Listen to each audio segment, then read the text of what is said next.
Coming up, last night marked the third night in a row of protests calling for the UI FIJI chapter's removal. And later, students swarmed to the back-in-person Student Org Fair on Wednesday. It kicks off this Saturday with a game you won't want to miss. I'll tell you more in sports.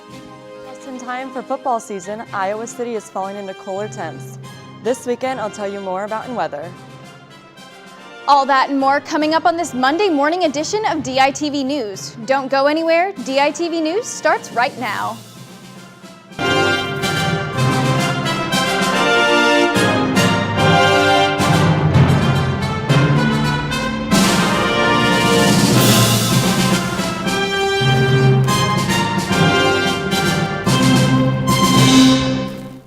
Good morning and thank you for tuning in. I'm Lauren Johnson.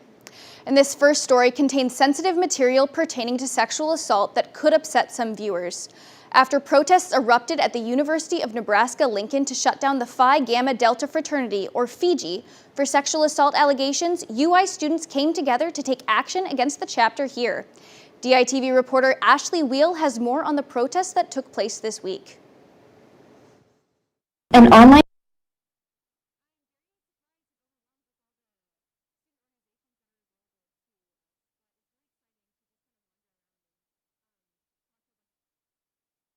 An online petition to shut down the Phi Gamma Delta Fraternity, or FIJI, has collected over 100,000 signatures as of Thursday evening. The Charge.com page explains the situation of a UI student who was assaulted by FIJI members almost a year ago today.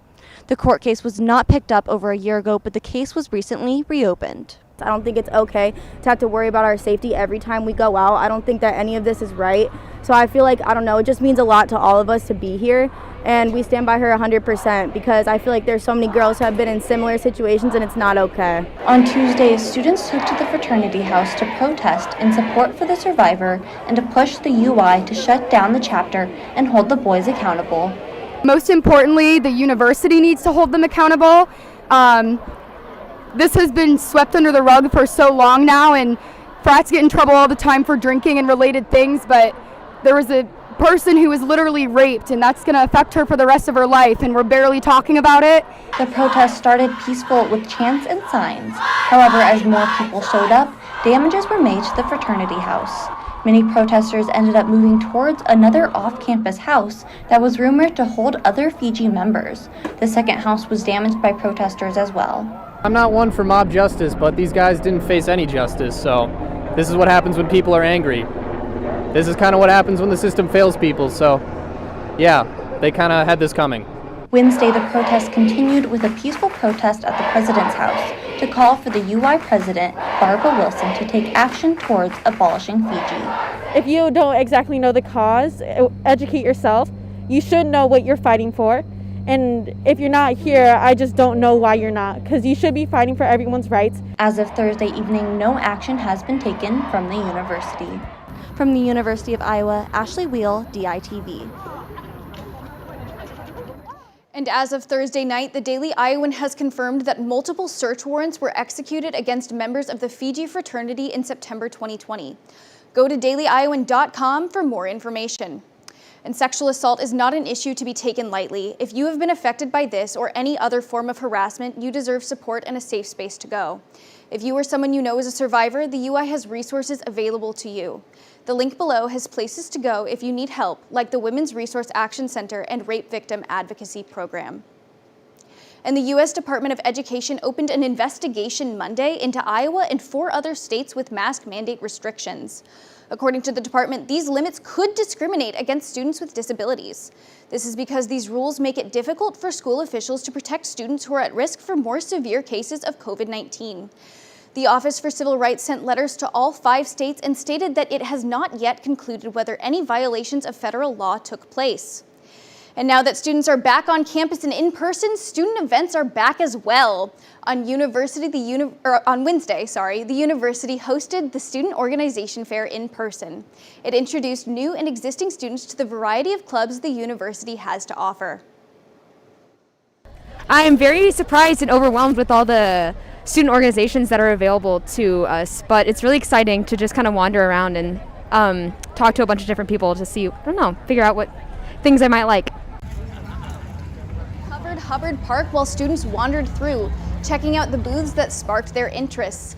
While the majority of club activity last year was mostly or completely online, almost all are making the switch back to in-person. Some groups are recommending masks for events, but due to the university policy, many aren't requiring them. Others are still holding some Zoom events or having online aspects. Pre-med one, and they're talking about like in person, getting to talk to like physicians and have tours of like medical facilities, which is really cool, and it's nice to be back in person. So. From volunteering to art clubs, students are now getting the chance to engage with the campus community in a number of new ways again. And the weather is finally starting to feel like fall. Mary, is that going to continue this weekend? Thanks, Lauren. The cooler temperatures will continue into the weekend. Today will be 72 and rainy with a low of 63. And for the Hawkeye football fans out there, Saturday will be cloudy with a high of 75 and a low of 61. The sun will come out Sunday with a high of 81 and a low of 54. Speaking of the first football game, let's pass it to Julia for the kickoff of pregame.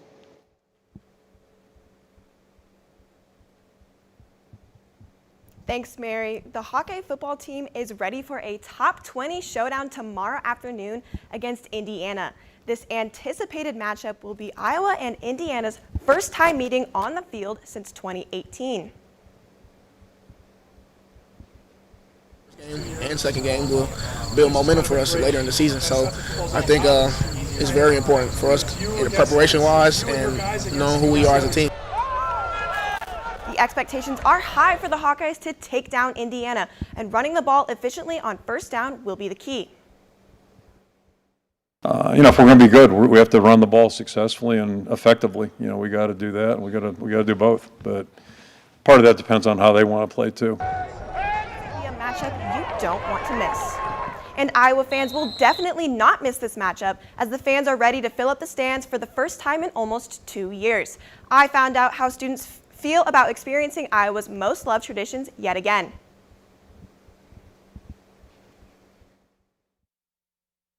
The Iowa football program welcomes back fans this Saturday as Kinnick Stadium returns to full capacity. The stadium remained empty last year due to the COVID-19 pandemic, but students are buzzing with excitement to fill the student section once again.